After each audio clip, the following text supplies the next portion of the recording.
Howdy, gang, and welcome once again to the Duct Tape Studios. I'm Jeff MacLeod, your host, here at the Gaming Gang channel. Thanks for joining me once again.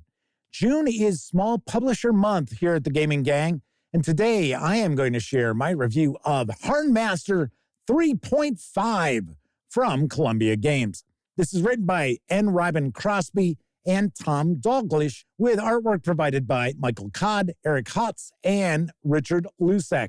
And I apologize if I've mispronounced any of those names.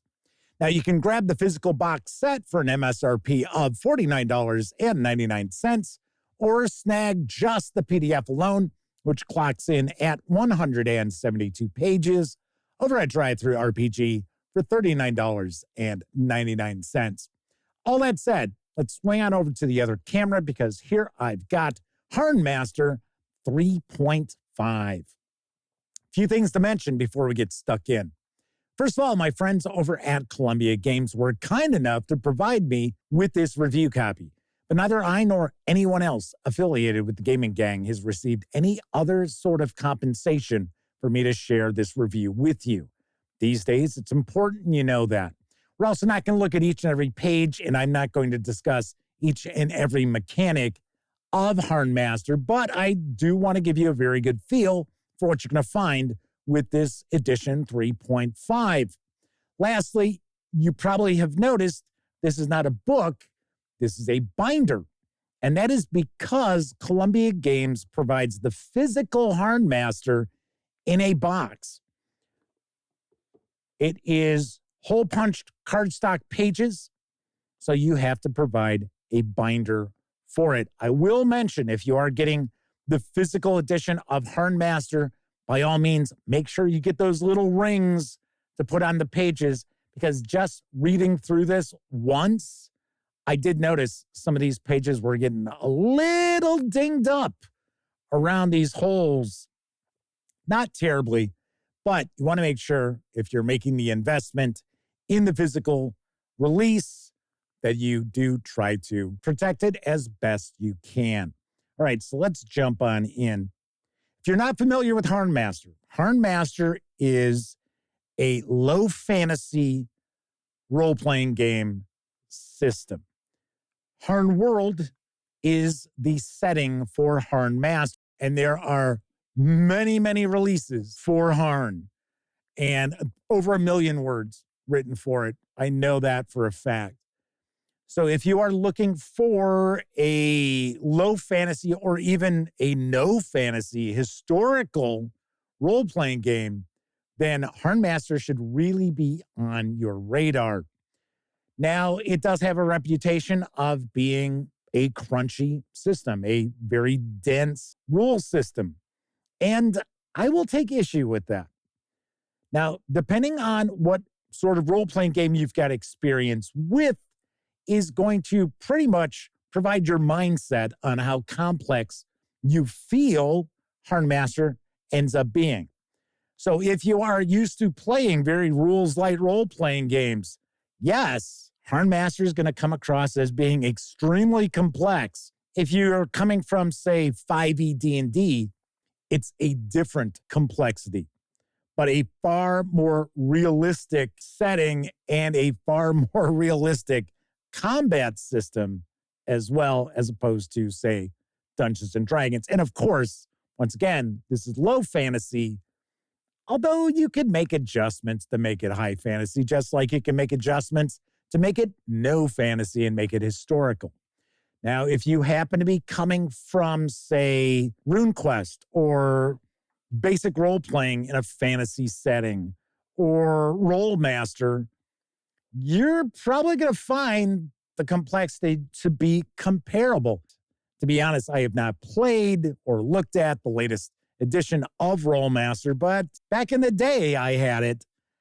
I would have to say, compared to old RoleMaster, HârnMaster is a much quicker moving game, especially combat resolution. So what we're going to look at here is character creation, and character creation is dense. It is going to take time. Now, interestingly, you can make your character creation completely random every single aspect of your character can be rolled for randomly, which I think is really wild. And to be honest, you could come up with some really interesting characters here. So we've got some key attributes like strength, stamina, dexterity, agility, intelligence, aura, and will. Now, HarnMaster is a skill-based percentile game. So you are going to roll up your attributes and you're going to use 3d6, or if your game master is generous, 4d6, drop the lowest number to create your attributes. Now, your skills are built upon those attributes.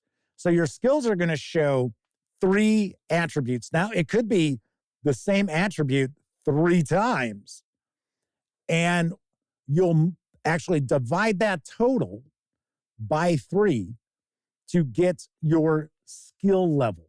So as an example, if you had a dexterity of 13 and you're looking at, I believe if I remember correctly, the flail is dexterity, dexterity, dexterity divided by 3 and then multiplied by 1. So you'll find that your mastery level isn't necessarily your skill level. There might be a multiplier. A lot of times there is a multiplier to your skill level, which is those 3 attributes divided by 3, multiplied by a certain factor. So it's important for you to keep that in mind, that you're not going to start off with skills of 10% normally. There are a lot of abbreviations in HarnMaster, which can become kind of confusing until you get used to them. In fact, I think it's the second page right there. These are all the abbreviations that are utilized, and it will throw people off. It really, really will. Keeping in mind that a lot of the abbreviations are very rarely used. So what you're going to do is you're going to go through the process of creating your character. And because this does take some time, you are going to find that you'll sort of have a bit of a backstory for the character just by going through this process. Now, I won't say that you're going to have the sort of backstory as you would in, say, Traveler, but as opposed to other role-playing games out there, this character creation does really give you a lot of background. Now, there are secondary attributes as well there are quite a few of them, such as eyesight, hearing, morality, and so on and so forth. So with your occupations, you can choose. As you can see, we've got quite a lot of occupations. So you can roll dice, or you can just choose. And there are a lot of very interesting occupations here. Now, it's important to keep in mind, if, say, you rolled a clothier, well, that is not what your character is going to do. It's not like, well, I'm going to role play my character who owns a clothing shop. No, that is just essentially, what is your background? What was your occupation before you took on a career of adventuring? I should mention that the magic and the religion modules are not included in 3.5 for HarnMaster. Those are additional supplements. One of the reasons why this is in a binder is because this is very modular. So you can add things that you want, like, say, magic or religion, or there's actually quite a few various different expansions that are out there, different chapters to add to your binder. So it's important to keep in mind that as far as clerics and magic users, there's a little bit of information, but not a ton. Plus, the reality is that with magic users, especially with mages, the game master and player are actually going to create their spells. Now, I have never seen the magic module, so it's very, very possible that we've got a bunch of spells in that. That would be my guess. But as far as if you're just using HarnMaster 3.5, the GM and the player will work together to create spells.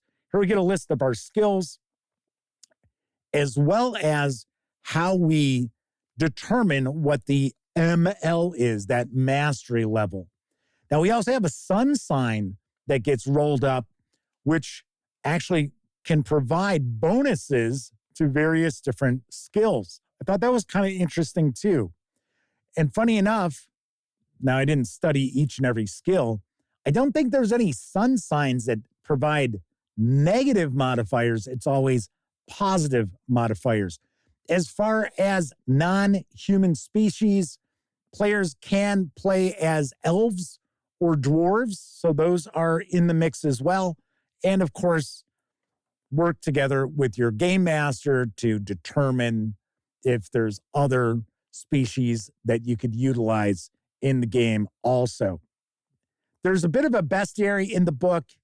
We get a bunch of detail about the Harn world orcs, which aren't called orcs, kind of orcs and goblins. Really, they're kind of both. They're smaller than humans, for one, which I thought was kind of interesting. We get a lot of detail about them. We get a good amount of detail about like 3 non-human species that are essentially NPCs. You don't really see characters coming from those species. But we also have a table of all these bestiary entries. Now, for years and years and years, my understanding is that there was not a bestiary for HarnMaster. But I do believe there is one now. I think it clocks in like 100 pages, something like that. I could be wrong, but I thought I remember running across it. So here we're in the skills section, and it's going to give us a breakdown of the skills. Now, this is a percentile-based role-playing game. So your success or failure rolls for utilizing skills, utilizing attributes, is simply percentile dice. Now, you will utilize the full suite of role-playing dice. Of course, you don't need to use Zaki dice, but you will have your D4, your D6, D8, D12, D20, and so forth. But for action resolution, it's percentile dice. That's why if you play RuneQuest or basic role-playing or RoleMaster, these mechanics will feel relatively familiar. Now, the big deal, at least in my opinion, with HarnMaster, not Harn World, HarnMaster. Keep in mind, HarnMaster are the rules that fuel the setting. Harn World is the setting. Where I think Harn World stands out from any other role-playing game that I'm familiar with is combat. Now, some people will absolutely love the fact that combat can be pretty detailed and very lethal. Well, okay, I'll take that back. Maybe not necessarily very lethal. I don't think it's as lethal as RuneQuest, to be honest, because there are a lot of situations where the character or NPC will be knocked unconscious or will just be exhausted by combat. Now, of course, there are mortal wounds that take place in this too. But I think more often in RuneQuest, do you kind of get the one-shot kills as opposed to in HarnMaster. So we've got quite a bit of detail to the combat. So what you're going to do, and once again, I'm not going to get into every single aspect of combat, but we do have different approaches to combat. One thing I definitely like, and this is something that I really like about Warhammer Fantasy Roleplay as well, is that the attacker rolls dice, the defender rolls dice. So as a defender, you're not just sitting there, oh, well, my armor class is this, and oh, I got hit. Oh, how much damage did I take? Okay. There's a lot more going on to this. So as an attacker, you're going to make an attack maneuver, say as an example, charging. As a defender, you are going to choose a defensive maneuver. So maybe you'll try to parry, maybe you try to block, maybe you try a dirty trick like throwing sand in somebody's face. All of these things are possible. Each of the players are going to roll their dice. So we do have critical success, we have critical failure. Pretty easy how this is determined. We're going to use blue as our high here. So let's say we've got an effective level of 50 for our swordsman who's attacking. So they're going to attack. They're going to say, okay, this is the type of attack I'm making. You're also going to choose an area. So high, mid, low for where you're trying to aim. And then we also start rolling our dice. So as an attacker, I would roll and I get an 80. So that would be a failure, and it would be a critical failure because any roll of 0 or 5 is a critical. So if you rolled a success, a 0 or 5 is a critical success. If you failed, then it is a critical failure. And I will tell you, in combat, with a critical success against a critical failure, wild things are going to happen. Very interesting things are going to take place. So as an example, the defender may have decided, hey, you know what? I'm going to counterattack. Well, they would be rolling their dice. And look at that. They'd get a 4. Now that's a success. Now, in a lot of percentile-based role-playing games, that might be a critical success because it's a 4 out of 100. Here it's not. It's just what's considered a moderate success. So what you would look then at is some factors as far as the weapon, the armor. I'm going to show you the chart, which is actually one of the final pages in the book with the various different tables we look at and the various charts we look at. And it's going to look like it's pretty complex, but the reality is once you get an understanding of it, you should be fine. So here we go. We've got our combat tables. So we've got our melee attacks. We've got our missile attacks, aiming zone. We'll get a strike location because you're going to have your percentile dice rolled for that. We get an injury table, which is based on impact of the weapon. So we actually have shock. So you could successfully attack somebody and knock them unconscious. That's entirely possible. And interestingly enough, this scales pretty nicely if you've got like really experienced characters, because the reality is your maximum ML is your base plus 100. And there, of course, are rules for you to be able to improve your character. It's like 1 percentile point at a time for the skills, which I would like to see a little higher. I wouldn't mind seeing, say, like a D4 get rolled. But here we've got the combat tables as far as different kind of armor that's protecting the location that you hit. Very cool. So as an example, attack options are rest, pass, free move, engage, charge, disengage, rise, grope, melee attack, missile attack, grapple attack, and esoteric attack. Defense options, block with a shield or weapon.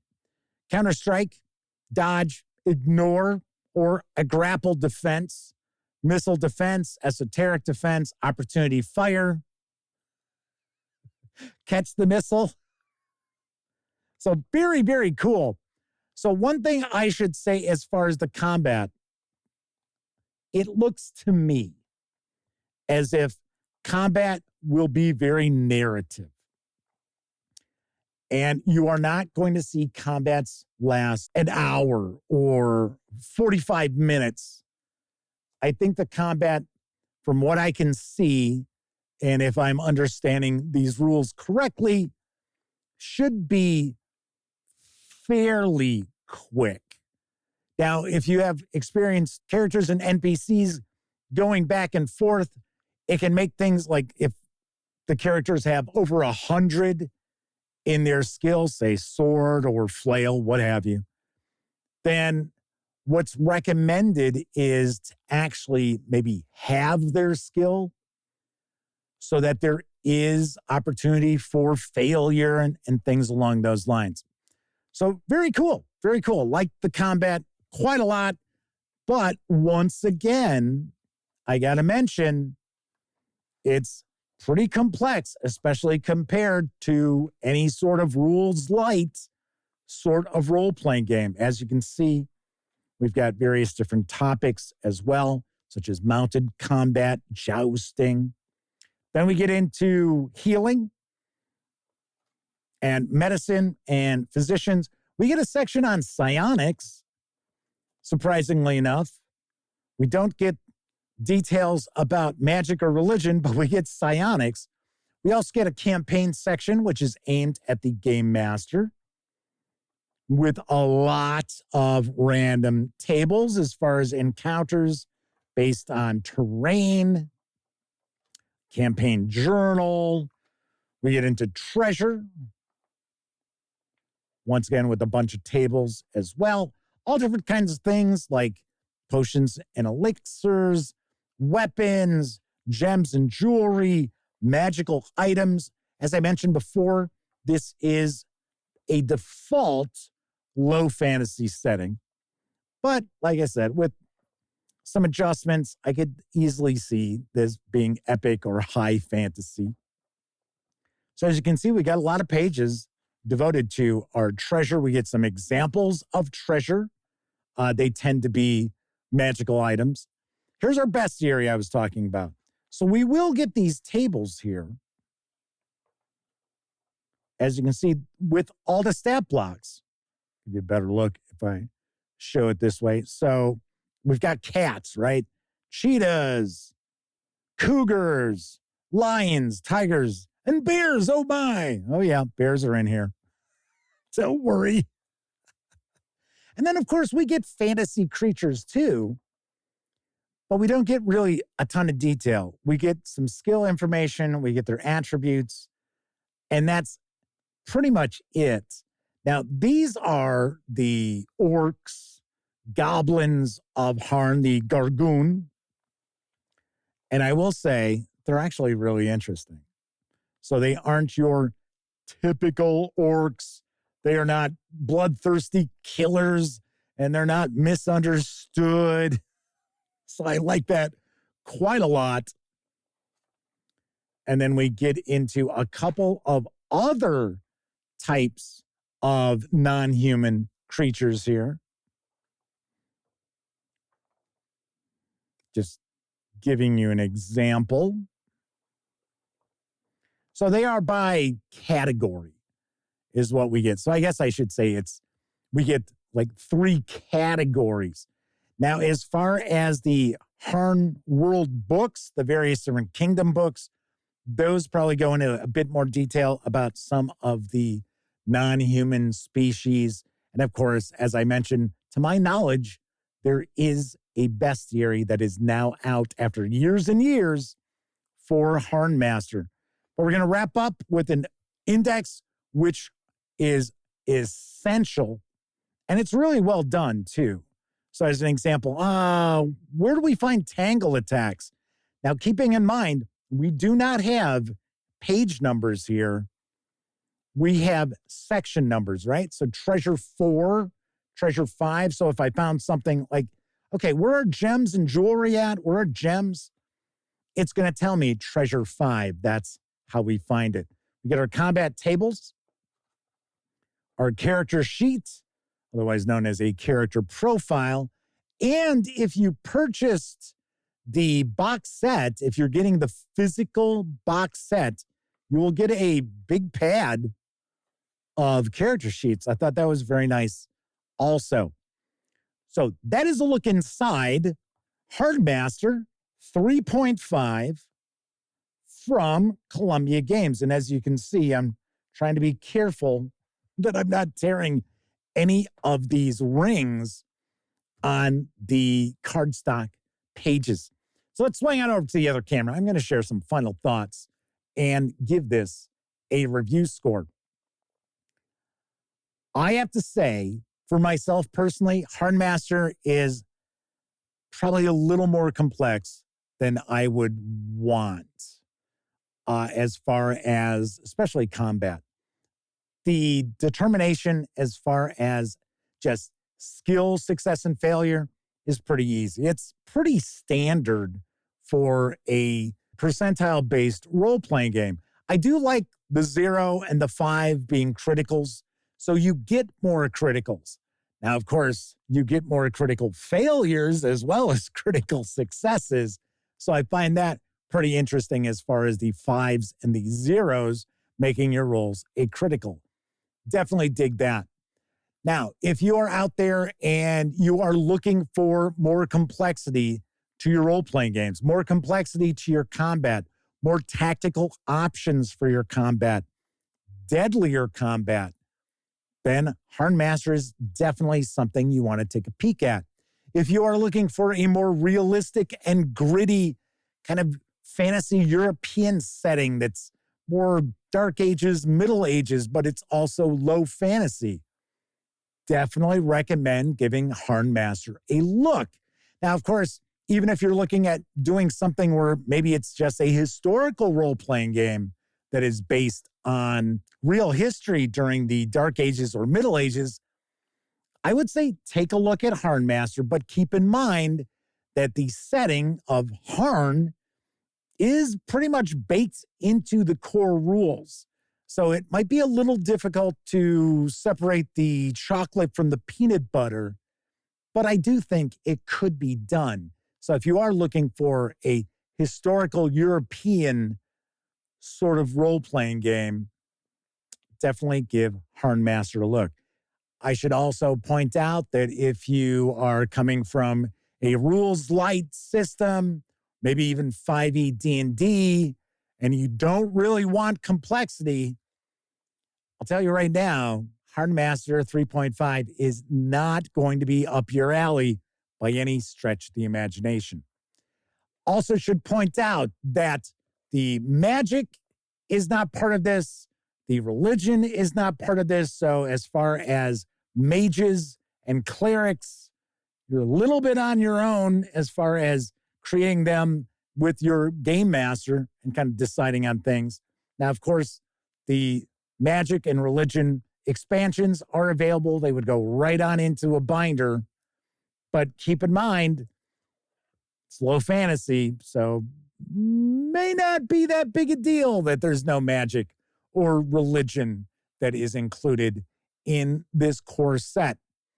Also keep in mind, Harn is one of the most strongly supported fantasy role-playing games of all time.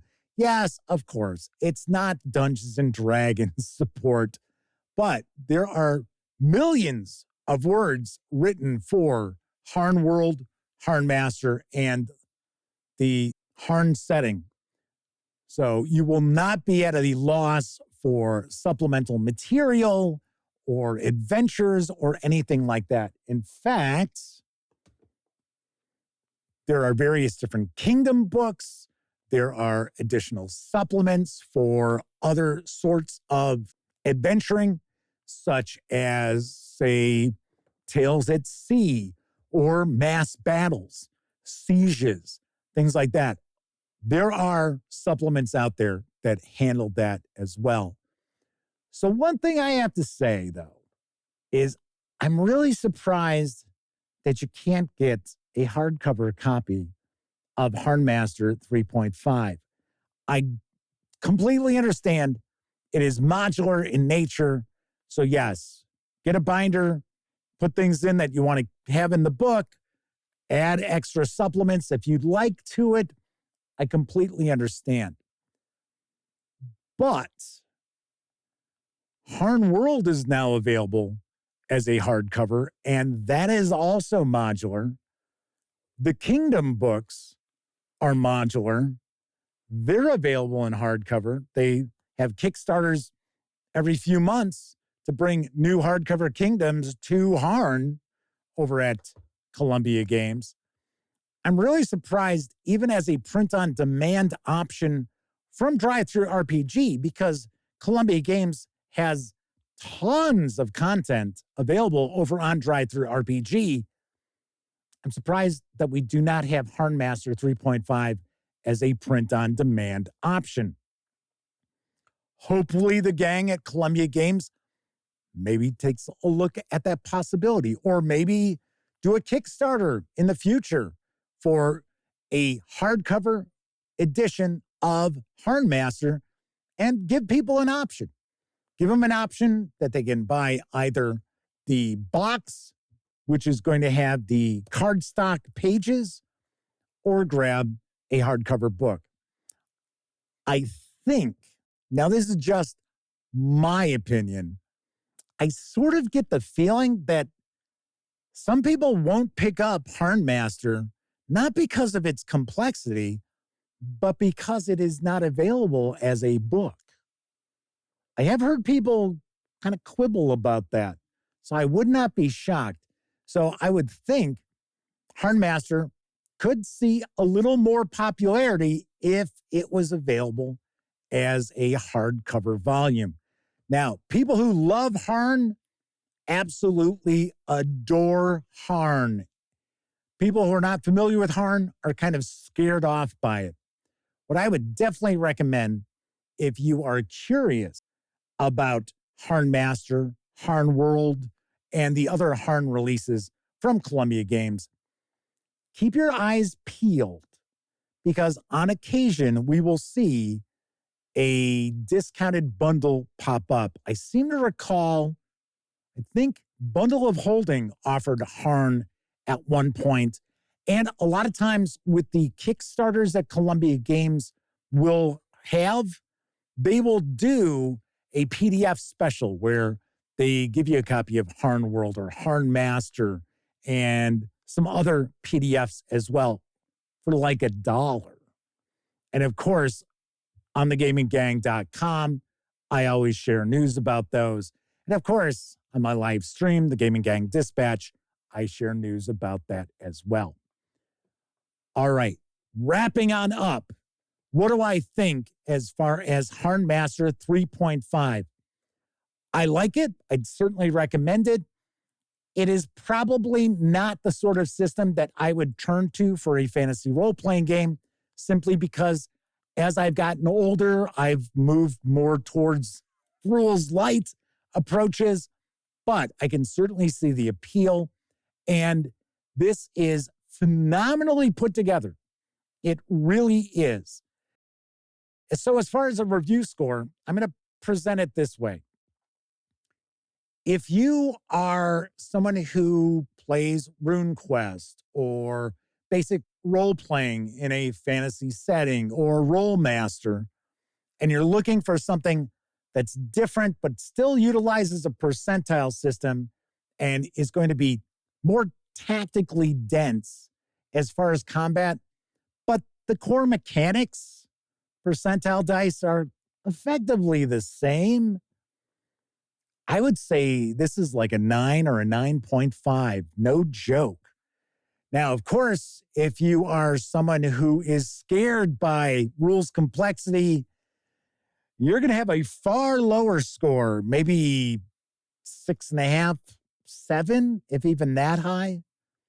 But myself personally, I give HarnMaster 3.5 an 8 out of 10. I definitely like it. I can certainly recommend it. It is not going to be for everyone.